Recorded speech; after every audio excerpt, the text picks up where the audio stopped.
C'est comme l'homme de Dieu, amen. C'est cela, et puis il dit, je suis dans la joie, comme le galant à la maison de l'Éternel. Et donc, on va être dans la joie ce matin, amen. Pouvoir adorer notre Seigneur, pouvoir louer, le glorifier pour cette semaine, garder les jours. Les semaines ne pas toujours comme on veut, mais avec la grâce de Dieu, ça va toujours. Amen. Nous sommes toute la gloire, on vous présente ces moments, ces instants, vraiment entre les mains du Seigneur. On a eu de présenter ces moments, il a mis tout ça. Seigneur, la gloire te revient. Merci pour ce matin, Seigneur. Merci pour les bons moments qu'on va passer encore dans ta présence. Merci pour ta parole qui va être apportée, Seigneur. Nous la prendre encore en considération ce matin. Et dis cet instant que tout soit fait pour ta gloire, pour ta grâce, au nom de Jésus-Christ. Amen. Nous rendons grâce, nous te remercions, Seigneur, parce que tu es présent. Nous voulons te louer parce que tu es vivant, tu as tout dans nos cœurs. Le privilège que nous avons d'être ici, Seigneur. Merci pour tout ce que tu vas faire dans nos vies, dans nos cœurs. Je demande d'être prendre cette réunion dans tes bonnes mains d'amour, de bénir celui qui s'est mis à part, celui qui t'a choisi, et dans tes mains sur celui qui va chanter. Pour la gloire de ton nom, prends cette réunion dans tes mains d'amour, bien aimé pour nous bénir. Pour la gloire de ton nom, nous te remercions, Seigneur. Amen. Gloire à Dieu, merci Seigneur. Chante ce cantique ensemble, amen. Non, il n'existe pas. L'amour, son puissant, amen. C'est merveilleux. Non, il n'existe pas. Un amour si puissant, amen.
Si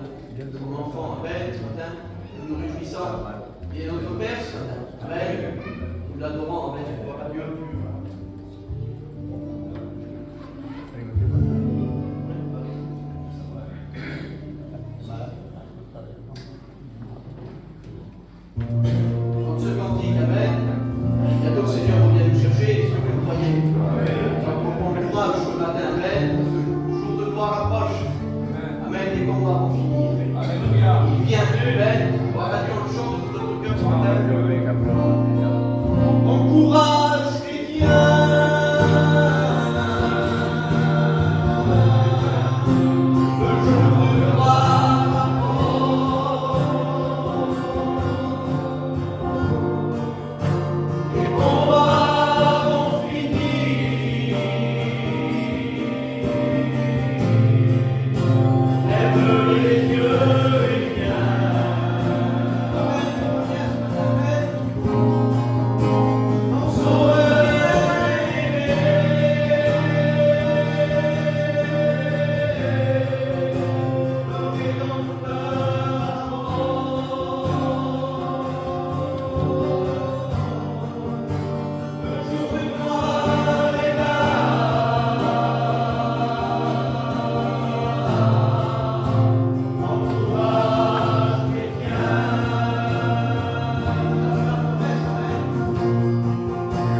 ça réjouisse nos cœurs, c'est lui qui nous a fait la promesse, il est fidèle, il ne tardera pas. Oh non, nous sommes toute la gloire, son nom à Dieu, il nous en prend courage. Oh Dieu, merci Seigneur. On va passer à vous, Amen, pour les offrandes, le frère puissancé. Je vais demander à son organe.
Seigneur, merci pour ces enfants, Père, multiplié pour tes œuvres, qu'elles accomplissent tes œuvres, Père. Amen.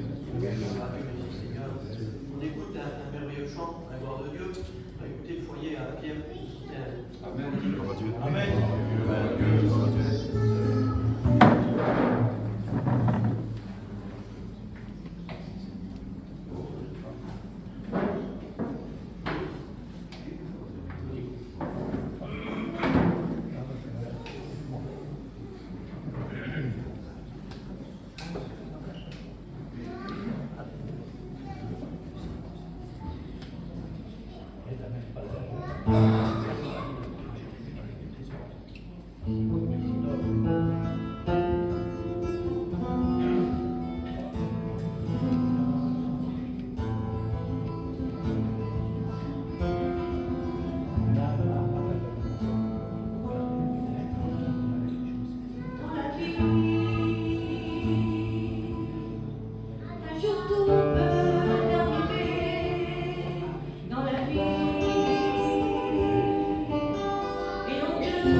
faut se préparer dans la vie.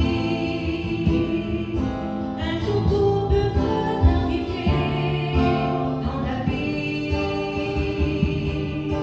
et l'on devra tout quitter dans la vie pour passer l'éternité. Aujourd'hui, faut se réciter. Jésus est là pour toi et moi. Jésus est là et il t'en pas. Jésus est là pour toi et moi. Jésus est là et il t'en guérira. Gloire à Dieu, gloire à Dieu. Gloria a ti, Padre. Dans la vie, un jour tout peut basculer quand la maladie viendra un jour frapper et emporter un être bien aimé. Comment continuer sans Jésus à tes côtés dans la vie? Un jour tout peut basculer quand la maladie viendra un jour frapper et emporter un être bien aimé. Comment continuer sans Jésus à tes côtés?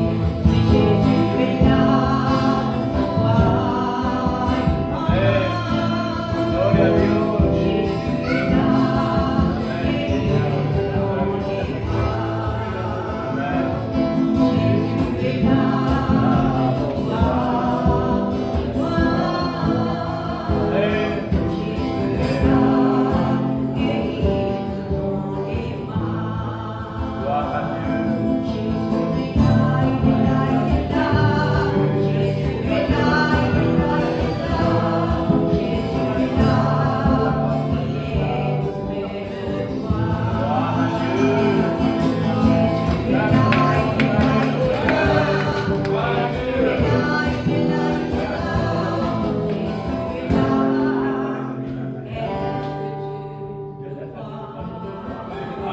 là, est-ce que tu le crois? Et là, c'est un maître. Il est dans notre vie. Nous avons fondé notre vie sur lui. Si parfois nous nous tremblons face à une situation, et le rocher, mais qui ne tremble pas. Amen. Alors peut-être que l'on peut trembler sur le rocher.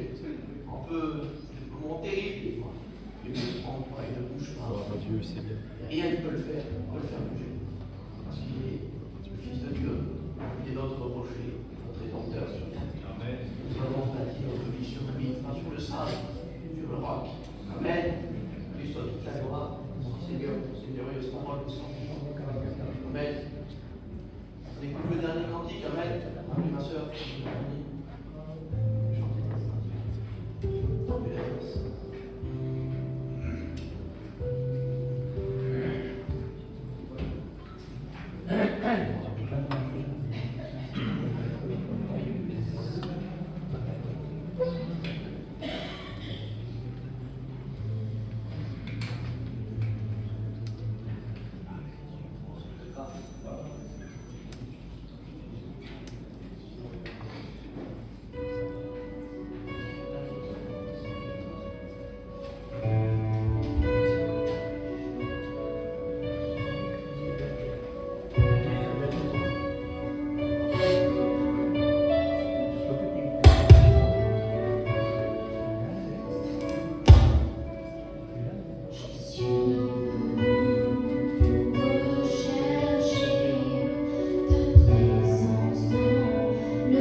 Je suis venue pour rechercher ta présence dans le lieu secret. Je veux me rendre disponible pour entrer dans ton intimité. Amen. Dieu. Amen. Gloire à Dieu, amen.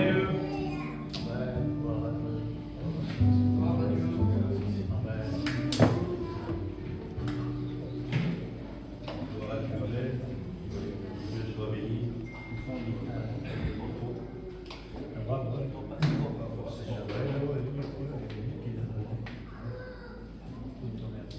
Que Dieu soit béni. Écoutez, amen. Je ne peux pas trop forcer sur la voix, je suis un petit peu souffrant, j'ai mal à la gorge. Alors ça m'embête et ça m'agace, parce que c'est moi qui ai confié la charge de porter le conseil de la parole de Dieu, qui doit tellement être en meilleure forme. Mais on va compter sur la grâce de Dieu. Amen. On va compter sur lui. De toute façon, en réalité, c'est pas de moi dont vous avez besoin, c'est de lui. Donc, moi, je suis qu'un instrument ce matin qui va, avec la grâce de Dieu, vous apporter le conseil de Dieu. Amen. Que ce soit béni. J'aimerais, avant que nous rentrons dans la pensée de Dieu, en ce qui nous concerne ce matin, je veux que nous puissions prier le Seigneur. Amen. Puis merci au frère Mouchel pour l'occasion qu'il me donne de pouvoir vous apporter le conseil de la parole de Dieu ce matin. On demande à Gino qui prie pour moi. Gino qui prie pour moi. Pour ta grâce, ma Père Seigneur. Merci parce que tu es là, Seigneur, ce matin. Merci, Seigneur. Dirige-nous comme toi tu le veux ce matin, Seigneur. Ton serviteur, Seigneur, sers-toi de lui. Sers-toi de tout ce matin, Seigneur. Sers-toi de lui pour nous, Seigneur. Comme j'ai besoin d'écouter ta parole ce matin. J'ai besoin de toi chaque jour ce matin, Seigneur. Merci d'être là pour nous ce matin encore. Dirige-nous comme toi tu le veux ce matin. Bénis-nous toi ce matin, Seigneur. Nous connais tout ce matin. Merci Jésus. Merci Jésus. Merci d'être là pour nous ce matin. À toi la gloire ce matin, Seigneur. À toi revient toute la gloire ce matin. Merci Seigneur. Merci. Amen. Amen. Gloire à Dieu, amen. Merci Seigneur. Pour le dernier cantique qui a été chanté, il est question d'être au pied de Jésus. Amen. Vous savez, tout a commencé au pied de Jésus, tout continue au pied de Jésus. Amen. Parce que c'est l'endroit où nous, on est le mieux. C'est là qu'on peut tout demander, mais c'est là qu'on peut tout recevoir, c'est quand on se met volontairement à ses pieds. Et on va en parler justement un petit peu de cela. Gloire à Dieu.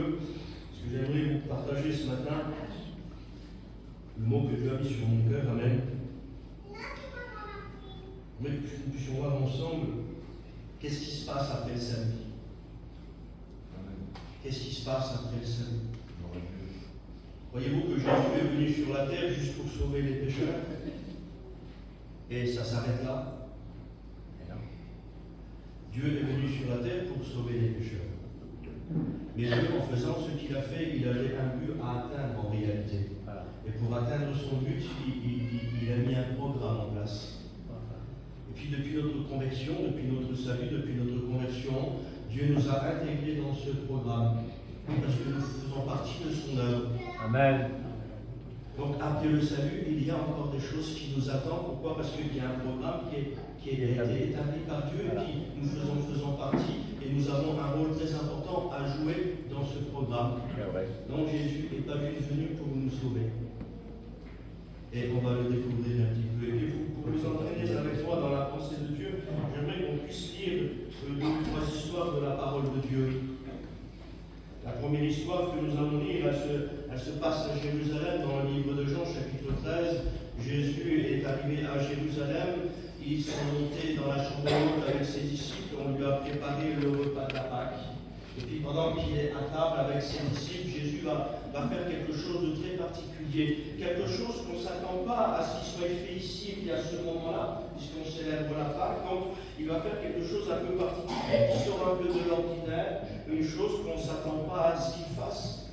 Et puis au verset 5 du livre 13 de Jean, il dit ensuite, il versa de l'eau dans un bassin et il se mit à laver les pieds des disciples et les essuyer avec un linge dont il était saint. Il va donc à Simon-Pierre et Pierre lui dit, toi Seigneur, tu me laves les pieds? Jésus lui répondit, ce que je fais, tu ne le comprends pas maintenant, mais tu le comprendras bientôt. Pierre lui dit, non, jamais tu ne me laveras les pieds. Jésus lui répondit, si je ne te lave, tu n'auras point de part avec moi. Simon Pierre lui dit, Seigneur, non seulement les pieds, mais encore les mains et la tête. Jésus lui dit, celui qui est baigné n'a besoin que de se laver les pieds pour être entièrement pur. Et vous êtes purs, mais non pas tous, car il connaissait celui qui allait le livrer. C'est pourquoi il dit, vous n'êtes pas tous purs. Après qu'il leur eut lavé les pieds et qu'il eut pris ses vêtements, il se remit à table et leur dit, comprenez-vous ce que je vous ai fait? La deuxième petite histoire que j'aimerais lire avec vous, livre de Luc, chapitre 10. Jésus est en chemin, certainement en direction de Jérusalem, et puis il va arriver dans un village, et ce village c'est Béthanie. Et puis quand il arrive dans ce village, au verset 38 du livre 10 de Luc, quand il arrive dans ce village, la Bible dit qu'il entra dans un village et une femme nommée Marthe le reçut dans sa maison. Elle avait une sœur nommée Marie qui s'étant assise aux pieds du Seigneur écoutait sa parole. Marthe, occupée à divers soins domestiques, survint et dit, Seigneur, cela ne te fait-il rien que ma sœur me laisse seule pour servir? Dis-lui donc de m'aider.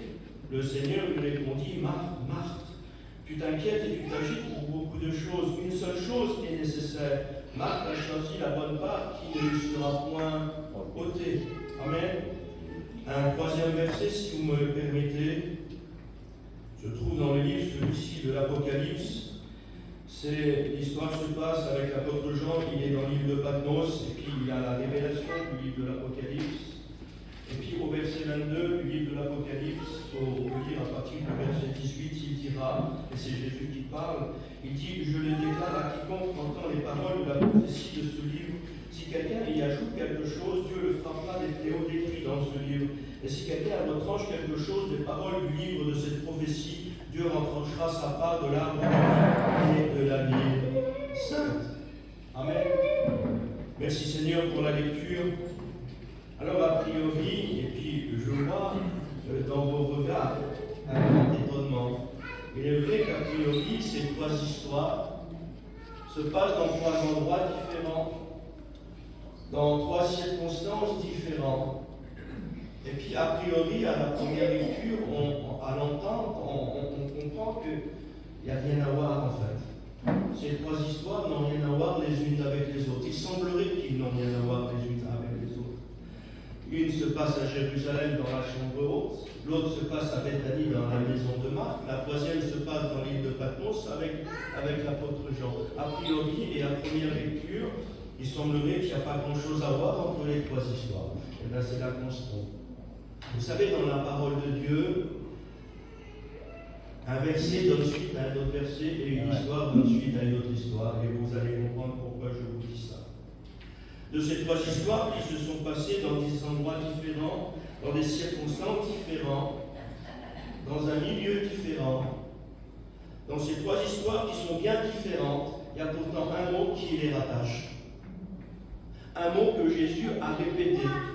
Ce mot-là, on le trouve en réalité dans toute la Bible, parce que Jésus l'a répété dans toute la Bible. C'est un mot qui a valeur de symbole à ses yeux, parce que c'est quelque chose qui tient au cœur de Dieu en réalité. C'est quelque chose qui est très important pour Dieu, au point qu'il va se répéter, malgré qu'il est dans trois endroits différents, dans trois circonstances différentes, à trois moments bien différents. C'est le même mot qui revient, c'est un mot que Jésus prend soin de nous répéter. Et puis au fil de l'évangile, on comprend qu'il l'a répété plus d'une fois. Pourquoi? Parce que c'est quelque chose qui lui tient vraiment à cœur. Alors il se répète. Il se répète sur ce même mot, et dans ces trois histoires, ce mot-là relie ces trois histoires en réalité. Vous savez, j'ai appris avec le temps que quand Jésus se répète, c'est que la chose est importante. Si Jésus se répète, c'est que la chose est importante. Et si à ses yeux la chose est importante, ça vaut peut-être le coup qu'on s'y intéresse. Alors je ne sais pas si vous avez fait attention à ce mot, qui symbolise beaucoup de choses en réalité. Je résume pour vous. Quand il est avec Pierre, il dit à Pierre, si je te lave les pieds, tu n'auras pas de part avec moi. Quand il est avec Marthe, il dit Marthe, Marie a choisi la bonne part qui ne lui sera point ôtée. Mais quand il est avec Jean dans l'île de Patmos, parce qu'il était avec Jean dans l'île de Patmos, il a dit Jean, celui qui retranche quelque chose à la parole de ce livre, Dieu retranchera sa part de l'arbre de vie et de la vie sainte. Vous avez entendu le mot?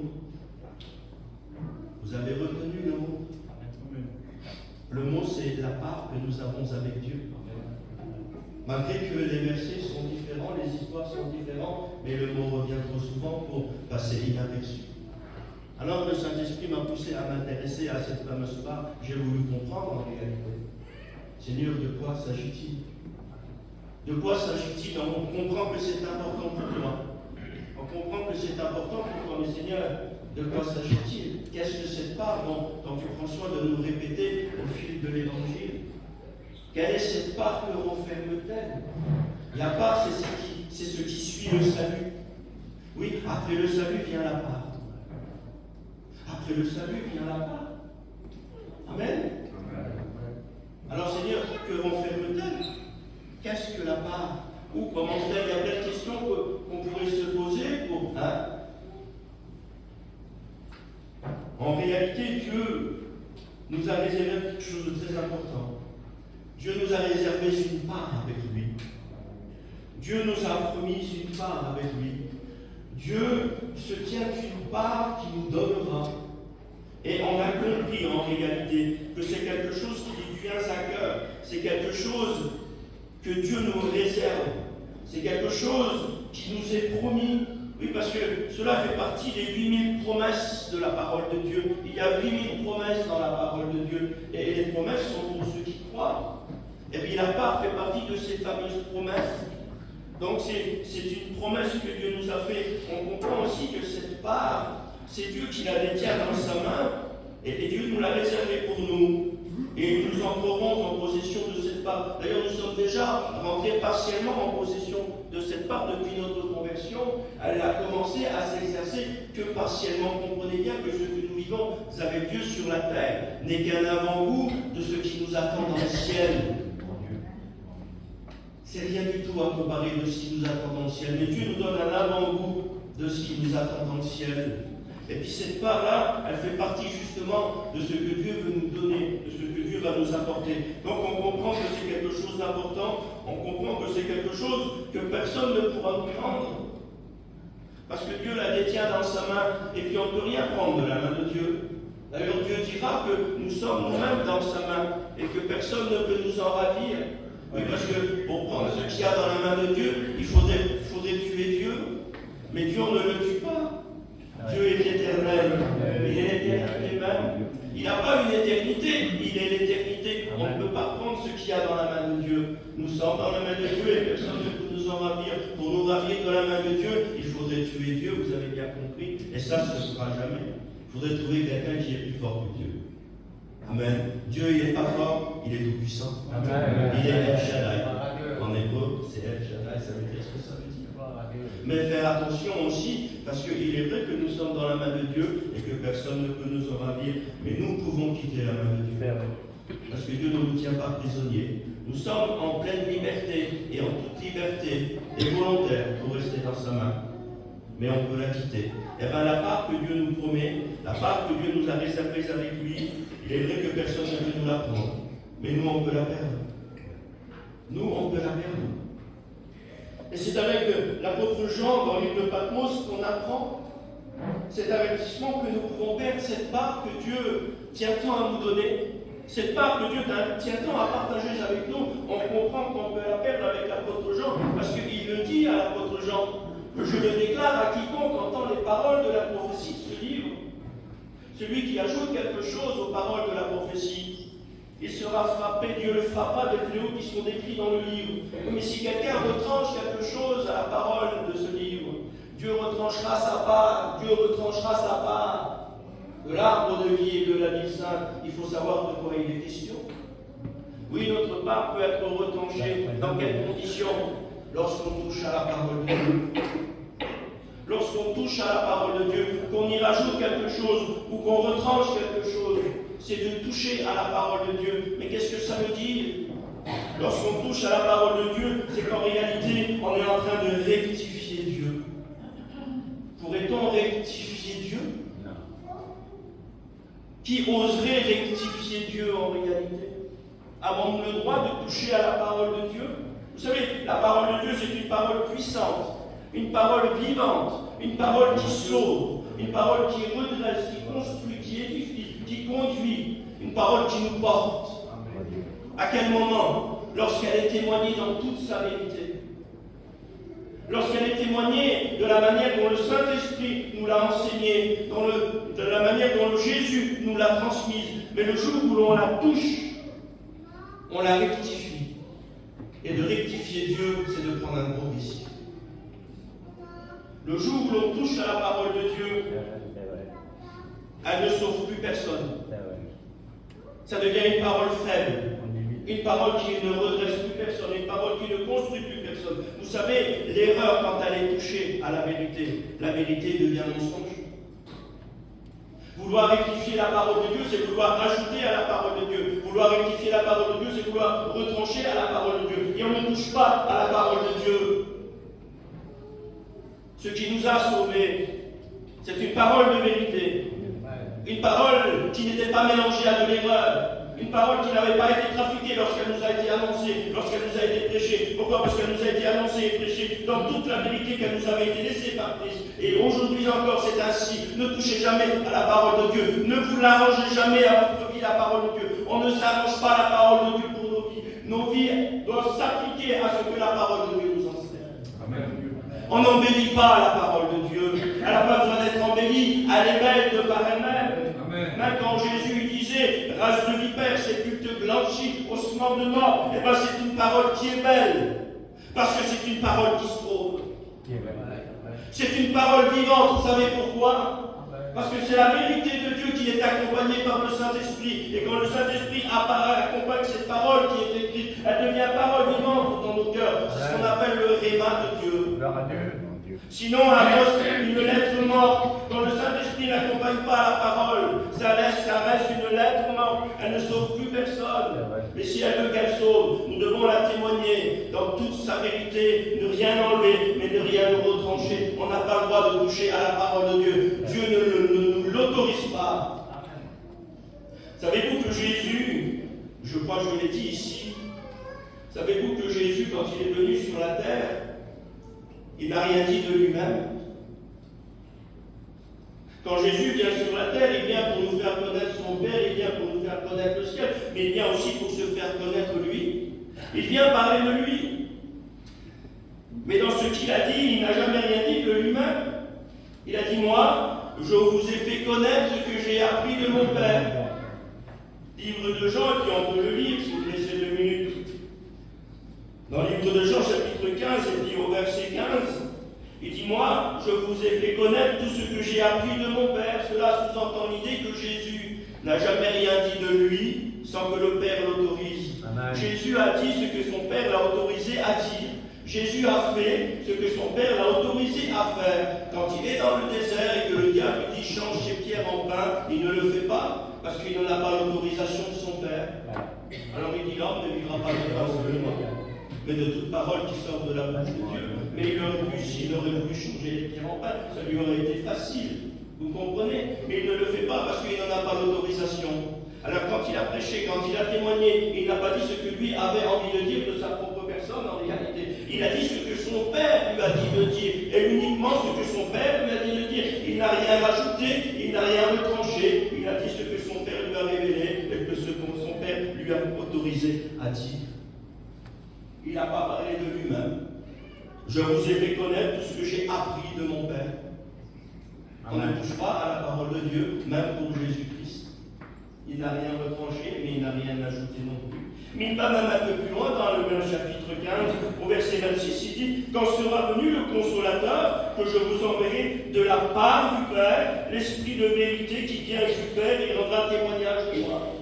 Quand le Saint-Esprit viendra, il rendra témoignage de moi. C'est-à-dire quand le Saint-Esprit va venir, il ne va pas dire ce qu'il veut lui.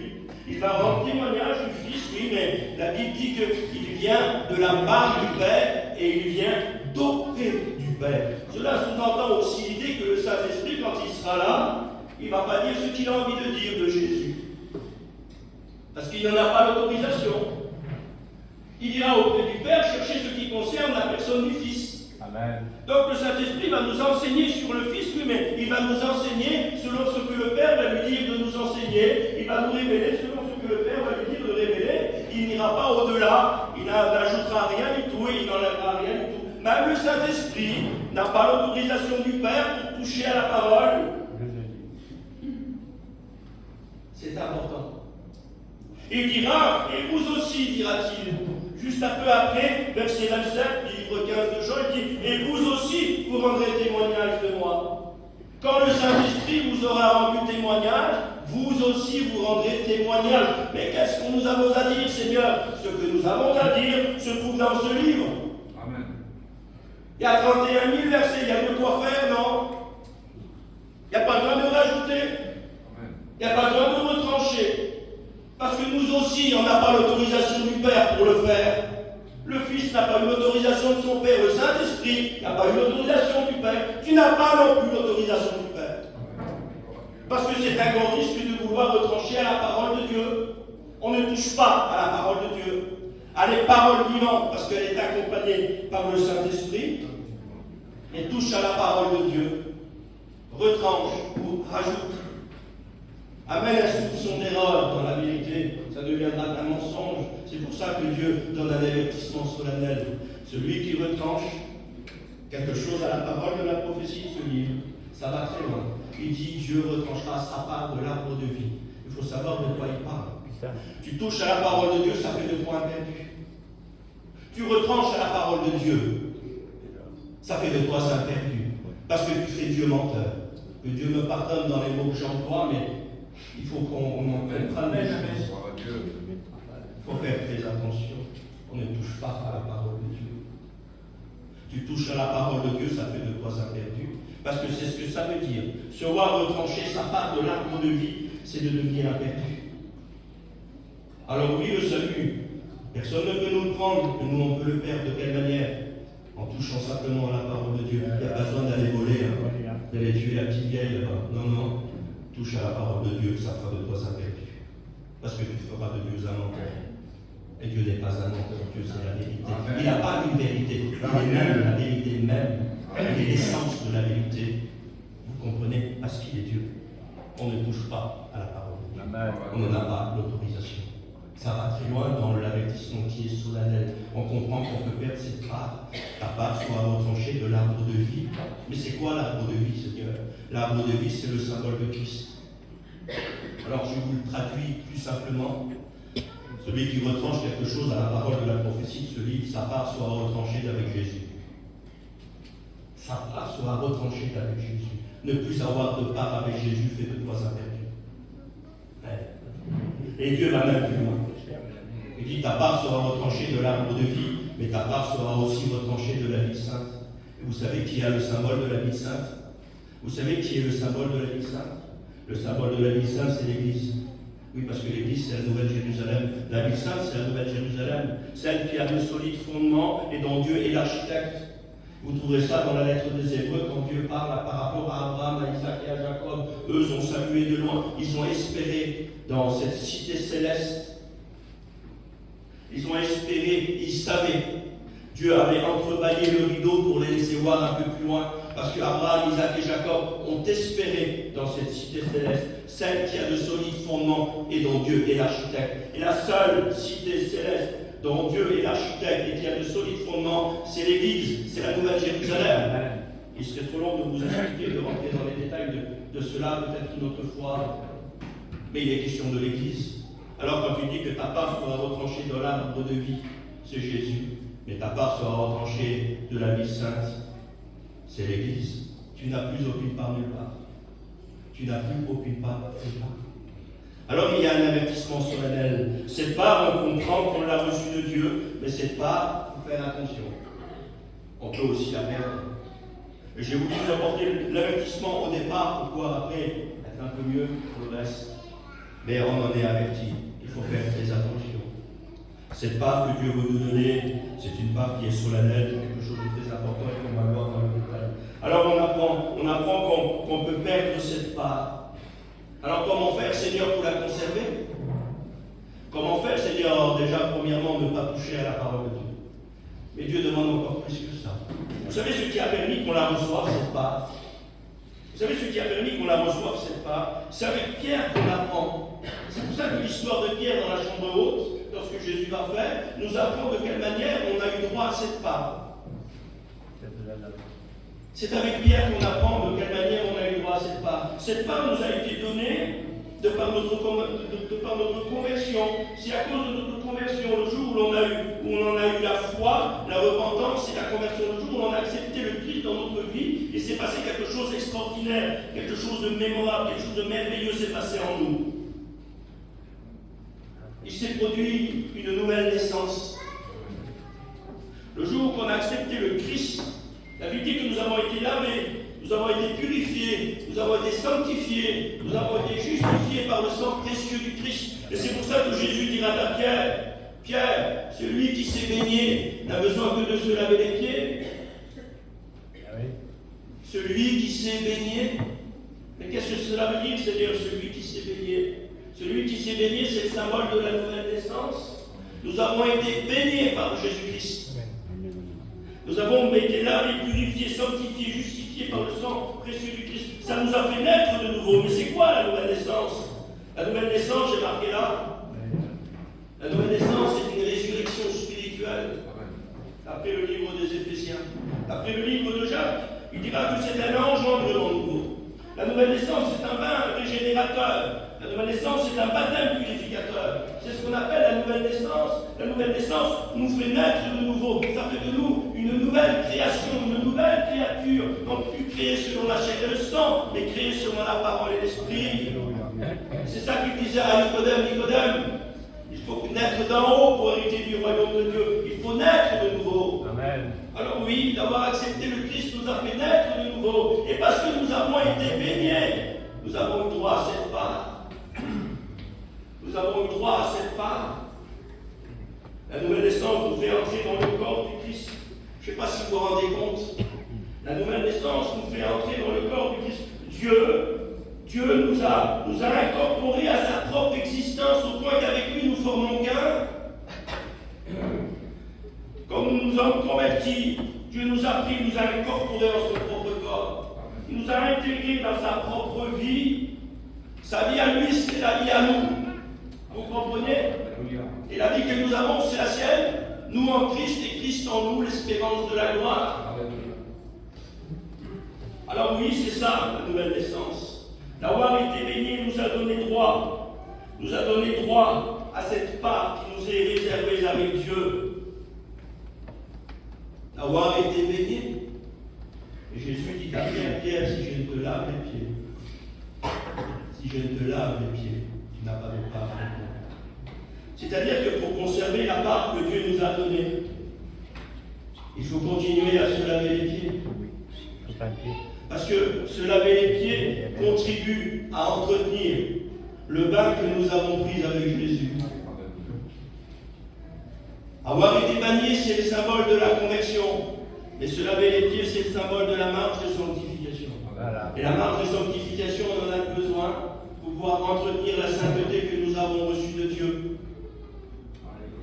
On en a besoin. Et c'est pour ça que Jésus dira, Pierre, si je ne te lave les pieds, tu n'auras pas de part avec moi. Ça veut dire que ça va durer un temps, et ça ne tiendra pas longtemps. Il faut que je te lave les pieds.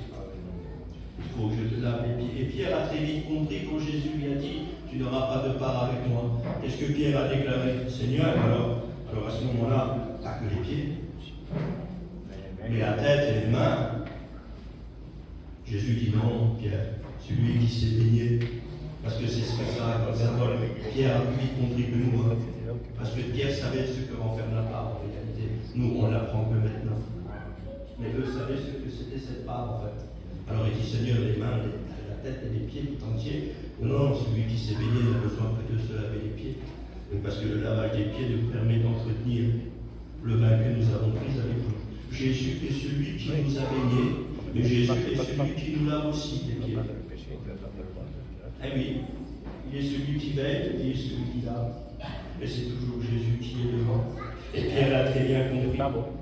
Pierre l'a très bien compris. Alors, on apprend avec Pierre que nous avons une part avec Jésus, mais que pour la conserver, il faut se laisser laver les pieds par Jésus. Amen. Oui, parce que Pierre s'y était opposé. Il faut accepter de se laisser laver les pieds par Jésus si nous voulons entretenir et conserver cette part que Dieu nous a donnée avec lui. Alors de quelle manière s'y prendre pour se faire laver les pieds par Jésus? De quelle manière s'y prendre pour se faire laver les pieds par Jésus? Si avec Pierre on apprend qu'il faut que Jésus nous lave les pieds pour conserver cette part, en réalité c'est avec Marie qu'on apprend de quelle manière s'y prendre. Et c'est pour ça que je vous ai dit en réalité les trois histoires bien différentes qu'elles sont dans ces trois endroits différents. Elles se relient. Souvenons-nous de l'histoire avec Marie. Souvenons-nous de l'histoire avec Marie, livre de Luc. Il dit que quand Jésus est entré dans la maison, que s'est-il passé? Marthe s'est affairée aux tâches domestiques, aux tâches ménagères. Elle avait accueilli le Seigneur. Donc la pauvre, on peut la comprendre, et puis c'est une bonne chose de vouloir faire bon accueil à ceux que vous avez comme invité. Il faut le faire, mes sœurs, il n'y a pas de problème. Oui, mais Marie, elle a fait tout autrement. Marie, elle s'est assise au pied du Seigneur. S'étant assise au pied du Seigneur, écoutez la parole. Elle était assise au pied du Seigneur, écoutez la parole. Et puis Marthe va lui dire, Seigneur, dis-lui donc de m'aider, je suis tout seul pour servir. Et Jésus va dire, Marthe, Marthe. Et là, Jésus, en réalité, se répète pour Marthe, parce que 2 fois, il répète le même prénom. Marthe, Marthe. Quand Jésus se répète, c'est que la chose est importante. Alors, il va dire, Marthe, Marthe, tu t'agites et tu t'inquiètes pour beaucoup de choses. C'est vrai qu'il faut le faire. Il n'a pas dit que c'était mal ce qu'elle faisait, mais ce n'était pas le moment. Il dira, Marie, elle a choisi la bonne part. Alors, est-ce qu'il parle simplement du temps présent? Est-ce qu'il a pu dire, Marie, elle n'a pas été aux tâches domestiques, mais elle est venue s'assied là pour m'écouter, elle a choisi la bonne part, donc elle aurait choisi le temps présent. Et Jésus, il dira quelque chose qui nous interpelle, il dira, c'est une part qui ne lui sera point ôtée. Et là, on comprend qu'il parle d'autre chose, il ne parle pas que simplement du temps présent, il parle de quelque chose qui est beaucoup plus loin.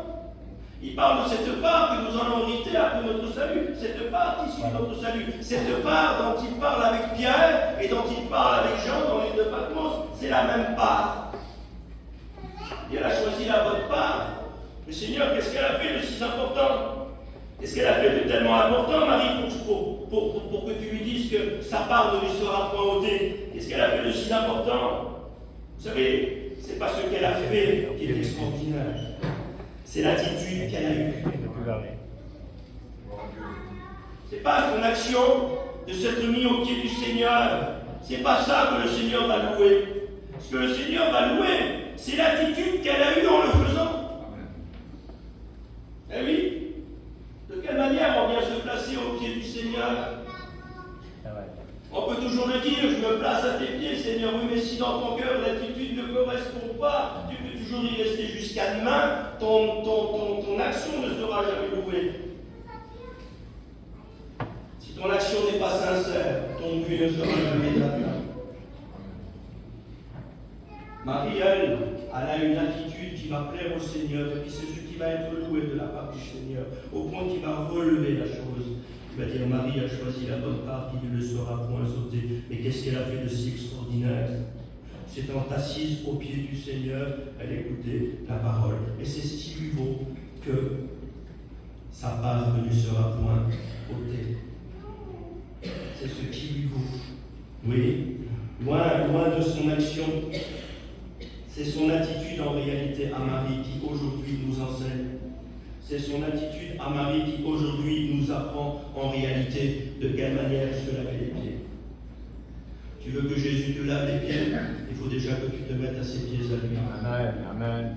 Parce que c'est à ses pieds à lui que tout commence, mais c'est à ses pieds à lui que tout continue.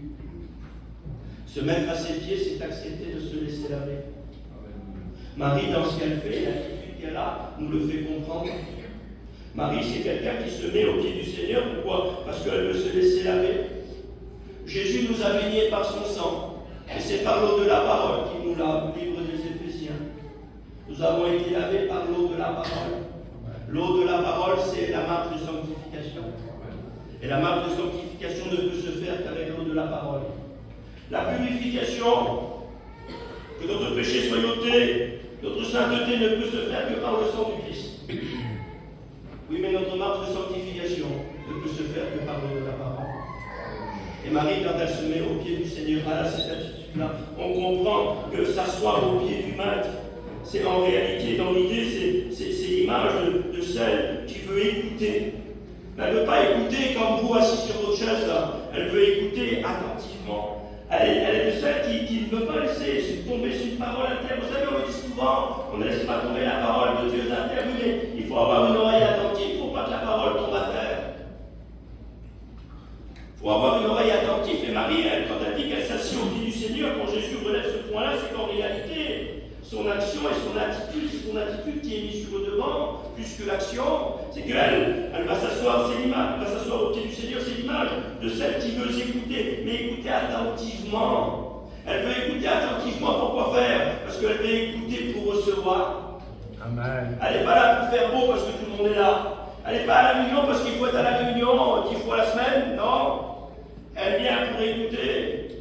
Elle vient pour écouter avec une oreille attentive, pour ne point laisser tomber à terre les paroles qui sortent même de la bouche de Dieu. Mais elle vient aussi pour recevoir, parce que c'est l'image de celle qui veut s'écouter, et c'est l'image de celle aussi qui veut recevoir. La position qu'elle prend, elle démontre l'attitude de quelqu'un qui en réalité est en train de se soumettre à l'enseignement que Christ est en train de donner. C'est tout ça, s'asseoir à ses pieds. Quand on se met à ses pieds, on se soumet à Christ. Peu importe si ça nous plaît, c'est ce qu'il est en train de dire. Peu importe si ça me va, peu importe si ça me plaît, peu importe du moment que ça vient de Dieu, je me soumets à la parole de Dieu. Parce que la parole de Dieu, elle est oui et amen. Si elle ne te convient pas, tu pourras toujours lui en parler quand tu le verras. Oui, parce que tout genou fléchira devant sa face. Ben oui, il faut faire très attention. Nous sommes appelés, quand on se met à ses pieds, de se soumettre à sa parole, de se soumettre à son enseignement. Et elle, c'est cette attitude qu'elle a, et c'est pour ça que son attitude, elle est louée par le Seigneur. Parce que s'asseoir à ses pieds, c'est tout ce que ça veut dire. Elle se soumet à la parole, elle se soumet à l'enseignement qui est donné. Cela exprime aussi, l'attitude que là, cela exprime aussi un réel désir de celle qui veut apprendre.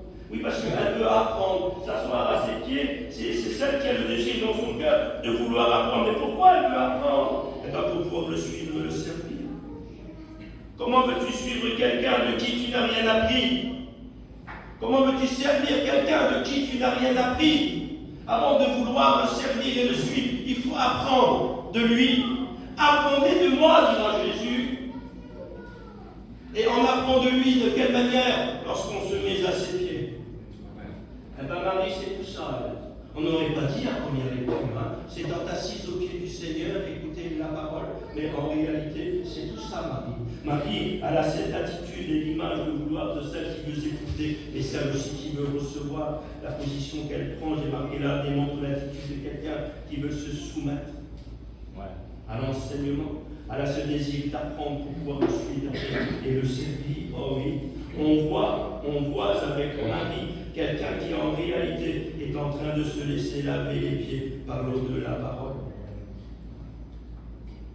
Alors pourquoi il faut que ce soit Jésus qui nous lave les pieds et pas un autre? Vous savez pourquoi? Parce que si on se lave nous-mêmes les pieds, on risquerait de mal le faire.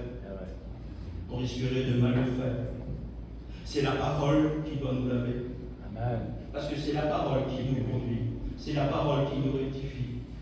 C'est la parole qui nous oriente.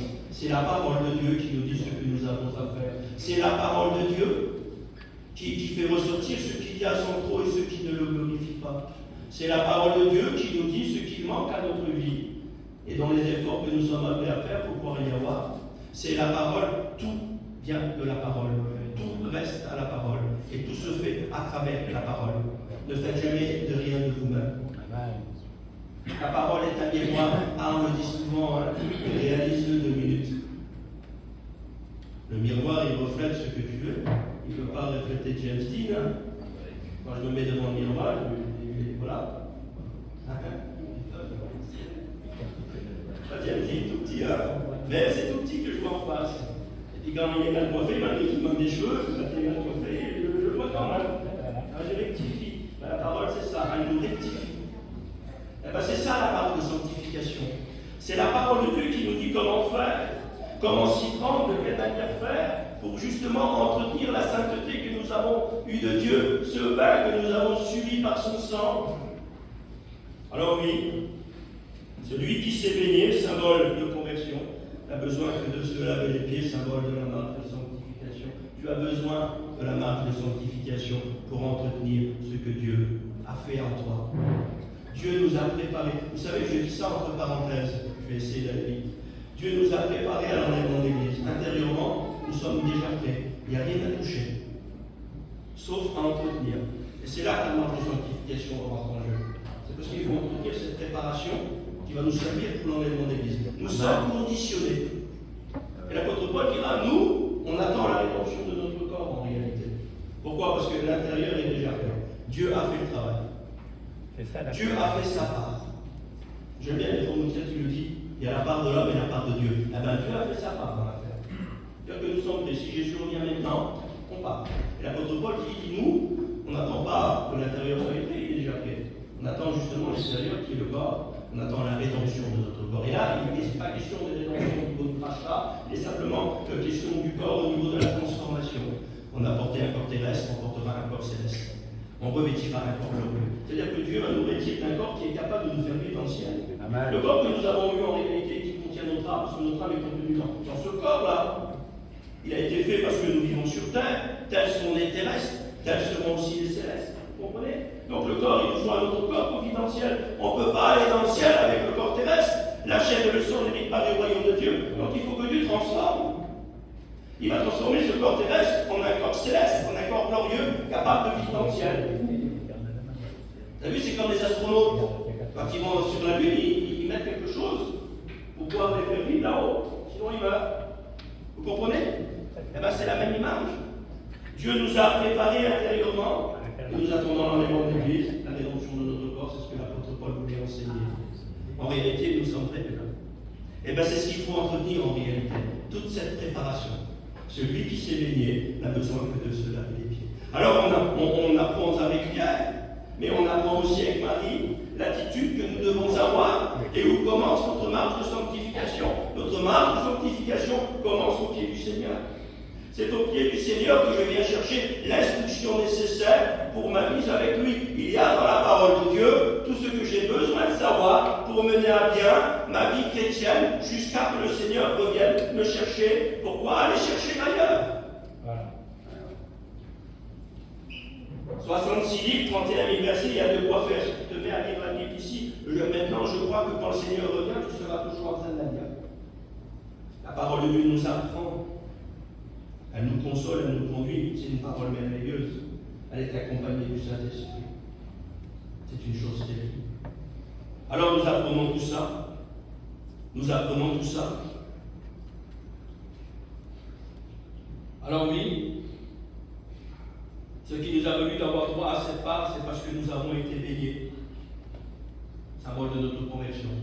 Et aujourd'hui, nous sommes appelés à nous laver les pieds, à se laisser laver les pieds par Jésus. Amen.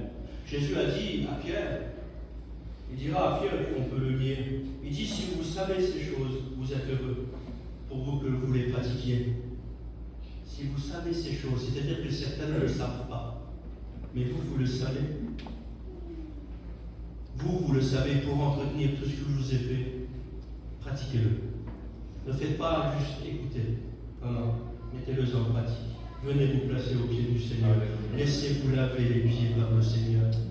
Parce qu'aujourd'hui encore, le Seigneur vous lave les pieds. Or, vous savez, c'est pas quelque chose qui le diminue. C'est pas quelque chose qui le diminue. C'est quelque chose qui l'honore. Et c'est quelque chose qui nous honore à nous aussi. Je ne vais pas vous donner cette note-là, mais je vous la donne là, juste pour vous. On passera un peu plus loin. Vous savez pourquoi que Jésus a fait ça? C'est une préfiguration de ce qui nous attend dans sa maison en réalité. Quand un maître de maison lavait les pieds d'un invité, c'est parce que le maître de maison voulait le mettre au même rang que lui. Il voulait l'honorer.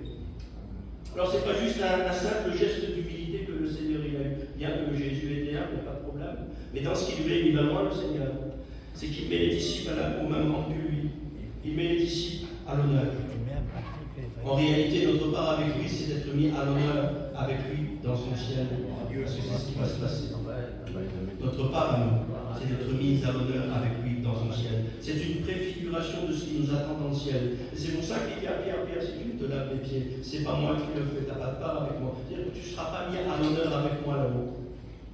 Ça va loin et puis je ne voudrais pas trop rentrer dans ce sujet-là. Mais c'est tout cela aussi. C'est tout cela aussi. Alors bien sûr, c'est pour cela que nous voulons conserver cette part telle qu'elle nous est transmise. Il faut se laisser laver les pieds par le Seigneur. Parce que c'est comme cela qu'on la conserve. Marie a choisi la bonne part. On comprend pourquoi, comme Marie, Jésus a dit, elle a choisi la bonne part. Plus qu'une action, plus qu'un fait, une attitude qui est louée par Dieu et qui permet que c'est une part qui ne lui sera jamais ôtée. Amen. Amen. Alors cette part, on en a vu pas mal. On a vu comment on l'a reçue. On a vu ce qu'il faut faire justement pour l'entretenir. Oui, mais que renferme-t-elle? Que renferme-t-elle? Est-ce que c'est quelque chose qui suit notre salut? La part suit notre salut. Que renferme-t-elle cette part? La part que Dieu nous promet, la part que Dieu nous donne avec lui, la part dans laquelle nous sommes déjà rentrés en position, mais partiellement, vous comprenez bien, là où que ça sera une pleine réalisation, une pleine réalité, c'est quand on sera avec lui dans le ciel, parce que dans le ciel, il n'y aura plus de limite, sauf la sienne, vous avez bien compris, et là, on le connaîtra tel qu'il nous a connus, on le verra tel qu'il est. Aujourd'hui, on le voit partiellement, d'après ce que l'Écriture nous révèle, mais en réalité, c'est que des fragments. Mais quand on sera dans le ciel, on aura une pleine réalité, on le verra réellement tel qu'il est. Ce ne sera pas juste des fragments, non, non. On sera réunis avec lui pour l'éternité. Quelque chose de merveilleux, c'est ce qui nous attend. Alors, en quoi consiste cette part? Que renferme-t-elle? Cette part, elle renferme toutes les promesses de Dieu qui sont pour nous. Cette part, elle renferme des privilèges que d'autres n'auront pas. Parce que nous sommes l'Église, nous sommes son épouse, nous sommes son corps, nous sommes la vie sainte, nous sommes le temple du Saint-Esprit, nous sommes une maison de Dieu par l'Esprit. Parce que nous sommes tout ça, nous sommes privilégiés. Et on a des privilèges qui s'attachent à l'Église. Des privilèges que d'autres n'auront pas. Il y a dans cette part que Dieu nous promet des privilèges que d'autres n'auront pas. Et on va voir un petit peu. Et vous savez pourquoi on a ces privilèges-là? Parce que nous sommes les prémices. L'Église sont les prémices. Jésus est les prémices de la résurrection. Je ne sais pas si vous savez ce que c'est que les prémices? Les prémices se faisaient avant la moisson. Quand la moisson était mûre, avant de couper tout le champ, il prenait une grosse gerbe comme ça. Il la prenait, il l'amenait dans le temple, il l'agitait d'un côté et d'un autre. En fait, il l'offrait à Dieu. Cette gerbe-là, elle était pour Dieu en réalité. Et quand cela était fait, quand la gerbe avait été enlevée et amenée vers Dieu, on pouvait aller et faire la moisson. Mais pas avant. Donc la gerbe qui est offerte là, qui a été enlevée du champ, c'est nous. Et c'est pour ça qu'il est dit que Christ est les prémices de la résurrection. Il est le premier en tout. Oui, mais nous sommes en Christ. Et Christ est en nous. Puisque lui est le premier, nous sommes aussi. Puisque lui est les prémices, nous sommes devenus aussi. C'est parce que nous sommes en lui que tout cela est faisable. Amen. Et tout cela se fait parce que nous sommes les prémices et en tant que prémices, nous avons des privilèges que d'autres n'ont pas. C'est comme ça, c'est la parole de Dieu qui l'enseigne. C'est pas moi qui vous dis pour faire beau, c'est la Bible qui le dit. On a des privilèges que d'autres n'ont pas. L'Église a un privilège que d'autres n'auront pas. L'Église sera enlevée avant la grande tribulation. C'est quand même un privilège, non? De ne pas connaître les fléaux qui vont s'abattre sur terre. De ne pas connaître l'antichrist, la bête et le faux prophète. C'est comme un privilège, non? C'est quand même un grand honneur que Dieu nous fait. On a des privilèges que d'autres n'ont pas. Mais donc, des privilèges-là, les autres peuvent les avoir s'ils acceptent le Christ comme leur sauveur. Parce que Dieu dira, je vous enlèverai avant l'heure. L'heure qui doit venir sur la terre, et on sait de quoi il parle. Allez, on ne va pas dans ce côté-là, parce qu'on ne s'en sort pas. Alors que renferme cette part que Dieu veut nous donner, cette part que nous héritons avec lui, cette part qui suit notre salut? Chapitre 2 du livre de l'Apocalypse, parce que c'est dans l'Apocalypse que le rideau est un peu plus longuement tiré, qu'on peut apercevoir un petit peu, partiellement, vous avez bien compris, partiellement est suffisant pour nous donner une idée, afin de nous encourager à aller de l'avant, à aller plus loin, à relever la tête, à se fortifier ensemble et à louer le Seigneur pour ce qu'il nous donne. Livre de l'Apocalypse, chapitre 2, verset 7. Il est écrit. C'est-à-dire que ça va se passer comme ça. Il est écrit, ça ne pourra pas changer. C'est pour ça que ça ne peut pas changer. Ce qui est écrit, et ça ne changera pas.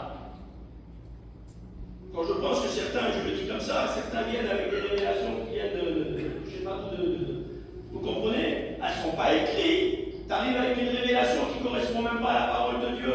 Il est écrit, c'est ça. Amen. Si c'est pas il est écrit, c'est pas bon. Faut faire attention avec tous les visionnaires qu'on a aujourd'hui, c'est devenu dangereux pour l'Église. Parce que ça plaît à certains, je le dis. Oui, mais t'as vu, il n'y a rien du tout, il est écrit ou pas? Non, bon, ben laisse tomber. Amen. Il est écrit, parce que quand il est écrit, ça ne bouge pas. Quand il est écrit, ça ne changera pas. Dieu ne changera pas ce qui est écrit, et Dieu ne révélera pas autre chose que ce qui est écrit. Il ne peut pas te révéler quelque chose qui n'est pas marqué. Mais quand Dieu peut te révéler une compréhension de sa parole, elle est marquée, tu ne la comprends pas, le Saint-Esprit vient et te révèle ce qu'elle veut dire. Amen. Et là, c'est différent, et je dis merci Seigneur et Amen. Amen. Mais c'est écrit. Il est écrit, c'est dans la part. Il est écrit qu'il nous donnera à manger de l'arbre de vie qui est dans le paradis de Dieu. Et c'est là que je suis embêté pour vous, parce que je ne pourrai pas vous détailler tout ça.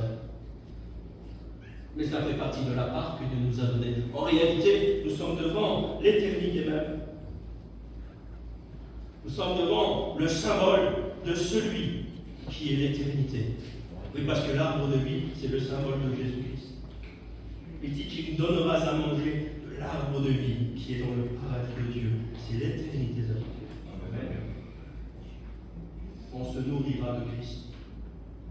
Et j'ai dit, celui qui mange ma chair et qui boit mon sang a la vie. Et quand il parle de la vie, c'est la vie éternelle. Celui qui consomme le Christ. Parce que manger, ça veut dire consommer. Celui qui consomme le Christ. Qu'est-ce que ça veut dire consommer le Christ? C'est l'accepter tout entier. Quand tu l'acceptes tout entier, c'est ce que nous avons fait. Nous l'avons accepté tout entier. C'est pour ça que nous avons la vie. Celui qui mange ma chair et qui boit mon sang a la vie. Ce que nous célébrons sont des symboles entre le pain et le vin, symbole de la chair et symbole du sang du Christ en réalité. Mais en réalité, lorsqu'il dit celui qui mange ma chair et qui boit mon sang, c'est celui qui m'accepte tout entier. Il a la vie. Si nous avons la vie, c'est parce qu'il est en nous. Il est celui qui continuera de nous alimenter. On se nourrira de lui en réalité. Alors il est écrit qu'il nous donnera à manger de l'arbre de vie qui est dans le paradis de Dieu. Cela fait partie de la part avec Dieu. Verset 11 du chapitre 2 de l'Apocalypse, il est écrit qu'on n'aura pas à souffrir la seconde mort. Ça fait partie de la part que Dieu nous a donnée. On n'aura pas à souffrir la seconde mort. Y aurait-il une seconde mort? Bien sûr qu'il y a une seconde mort. La seconde mort, c'est la séparation éternelle avec Dieu. Il y a une première mort qui est la mort du corps. Mais il y a une seconde mort qui est la séparation avec Dieu pour l'éternité. Et nous, on n'aura pas à souffrir la seconde mort. C'est-à-dire que je peux mourir physiquement, mais la seconde mort ne peut pas m'atteindre. Amen. Même que je meure avec mon corps, mon âme est éternellement avec Dieu. Mon âme ne peut plus être séparée de Dieu. Elle ne peut pas subir une seconde mort. Vous savez pourquoi? Parce que la mort a déjà frappé pour moi. La mort l'a atteint à lui, celui qu'on appelle Jésus. Parce que la mort l'a atteint à lui, elle ne peut plus m'atteindre à moi. Spirituellement, je vis avec lui éternellement. Pourquoi? Parce que la mort l'a frappé à lui. Il a vaincu la mort. Il en est sorti vainqueur. La mort n'a pas pu le retenir, il en est sorti vainqueur. Mais la mort l'avait frappé. Vous comprenez? Et parce que la mort a frappé une fois, elle ne frappera pas deux fois. Nous vivons éternellement. Alors nous n'aurons pas à souffrir la seconde mort. On ne sera plus jamais séparés de Dieu. Verset 17, il y a dans cette part est renfermée la manne cachée. Il y a de la manne cachée qui est renfermée dans cette part. Il y a un caillou blanc avec écrit dessus un nom nouveau que nous recevrons.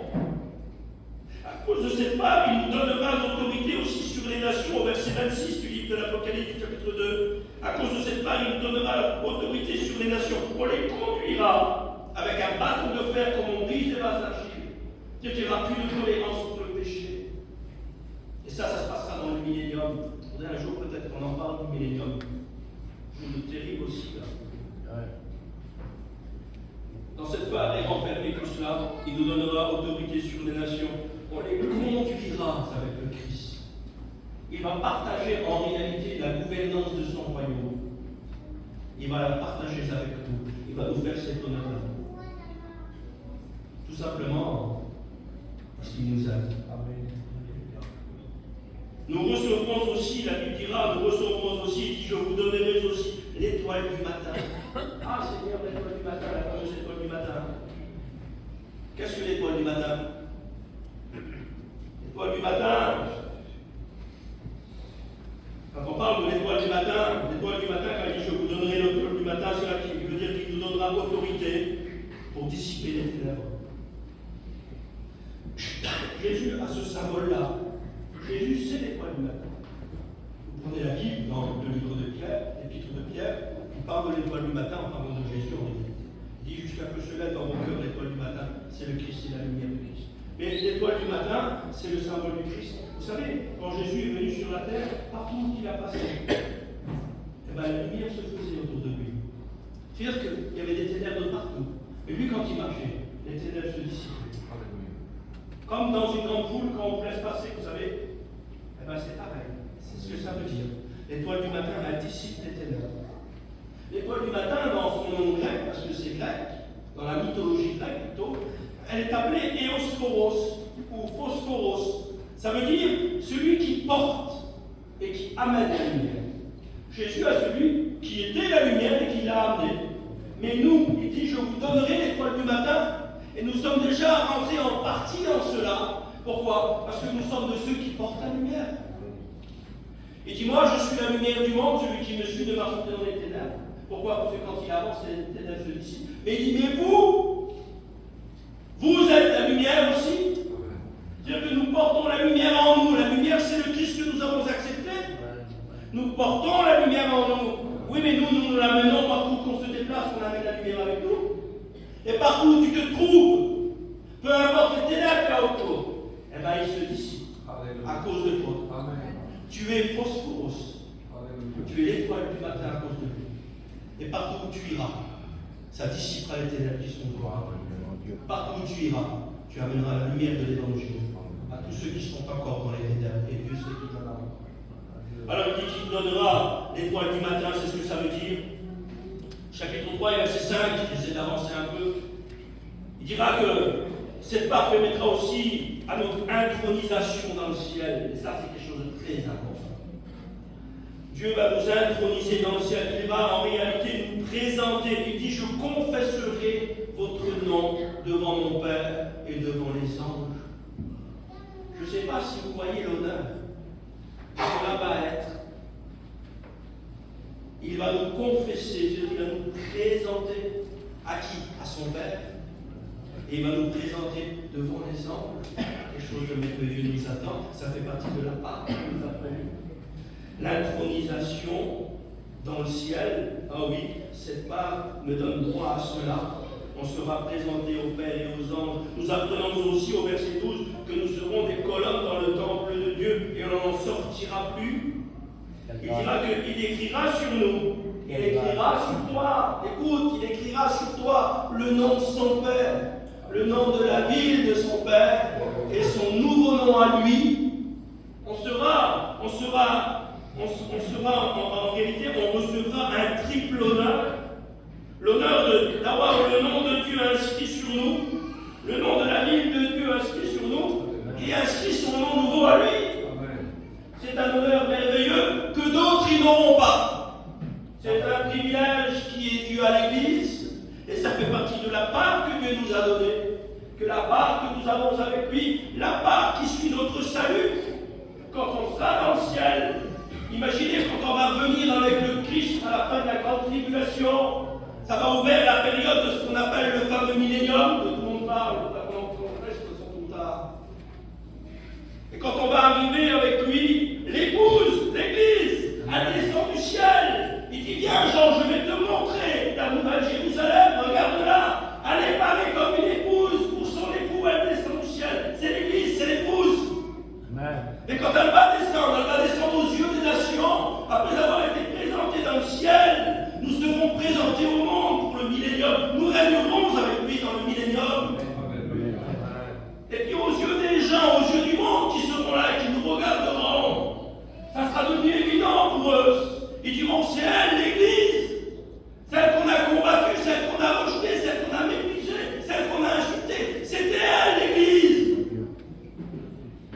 pour eux, c'est tant mieux pour nous. Amen.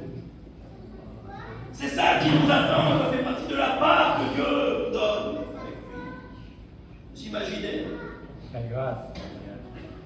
Allez, on avance un peu, il est demi.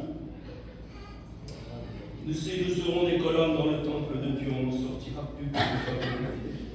Je vais terminer bientôt. Au verset 21 du chapitre 3 de l'Apocalypse, il dit qu'on sera assis sur son trône. La grâce. Il dit que moi j'ai vaincu, je me suis assis avec mon Père sur son trône. C'est-à-dire que Jésus, quand il a vaincu, il s'est assis avec son Père sur le trône de son Père. Ben dit, vous aussi, vous serez assis avec moi sur mon trône. Mais être assis avec lui sur son trône, c'est être assis avec lui sur le trône de son Père. Je ne sais pas si on ne peut pas se faire une idée, ça nous dépasse. Et en fait, c'est une partie de la part que Dieu nous a promis. Ça fait partie de la part que Dieu nous a promis. J'ai voulu me faire une idée en réalité du trône de Dieu, moi. Seigneur, comment il peut être?